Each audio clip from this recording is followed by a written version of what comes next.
मित्रों, मैंने कहा था मैं जिम्मी की अपडेट आप सबको देती रहूँगी। तो 6 जून को मैं जिम्मी को बेजुबान वेलफेयर शेल्टर में छोड़ के आई थी और मैंने जिम्मी की सहायता के लिए कुछ धनराशि भी दी, जो मैंने पहली बार किसी संस्थान को दी है, क्योंकि मैं स्वयं सहायता करने में विश्वास रखती हूँ। मगर कभी कभी जब हम नहीं संभाल पाते हैं तो हमें किसी की सहायता की ज़रूरत पड़ती है।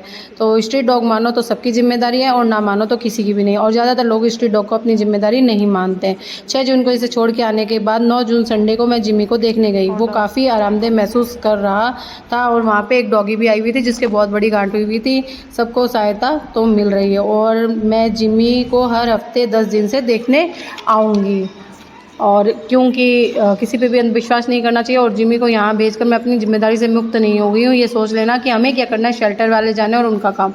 बहुत से संस्थान सेवा कर रहे हैं और कुछ एक बिज़नेस, जो सच है, सच में सेवा कर रहे हैं वो सेवा करेंगे, इसमें कोई शक नहीं है। मगर जो बिज़नेस ढूंढ रहे हैं सेवा में, उन्हें शर्म करनी होगी, क्योंकि उन्हें सेवा करने का पैसा और मौका दोनों मिल रहे हैं। और जिम्मी जब थोड़ा पैर से चल पा रहा था, 17 जून को जब मैं वापस गई देखी, तो मुझे बड़ी खुशी हुई कि उसकी सेहत में इम्प्रूव हो रहा है और ये जल्द ही ठीक भी हो जाएगा और फिर इसे ले आएंगे। तो जब मैं बाड़े पहुंची तो मैंने देखा चिक्कू को, वो सुबह शाम दोनों टाइम खाना खाने के लिए तो आता है, मगर कभी कभी खाना खाने के लिए भी नहीं आ रहा, क्योंकि उसके दोस्तों को वहाँ से भगा दिया गया है और ये बाड़े में अकेला रहना पसंद नहीं करता। हमारे भारतीय संस्कृति में पहले से ये चला आ रहा है कि गाय और कुत्ते को रोटी देनी चाहिए। तो जो हमारी संस्कृति है उसे हम क्यों छोड़ते जा रहे हैं और हम नवीनता को अपनाते जा रहे हैं। और नवीनता भी कैसी नवीनता कि गाय और कुत्ते हमारी कॉलोनियों में नहीं होने चाहिए, ये गलत चीज़ है जिसे सब स्वीकार कर रहे हैं, ये बहुत गलत है।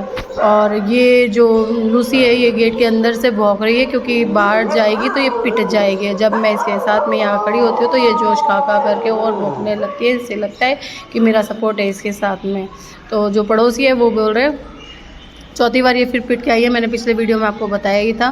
तो ये छोटे मोटे इलाज तो मैं कर ही लूँगी और इसे ये ठीक भी हो जाएगी, क्योंकि अब कुत्ते तो लड़ते ही हैं और लड़ते हैं तो चोट तो पहुंचती ही है, मगर कुत्तों को नहीं समझाया जा सकता।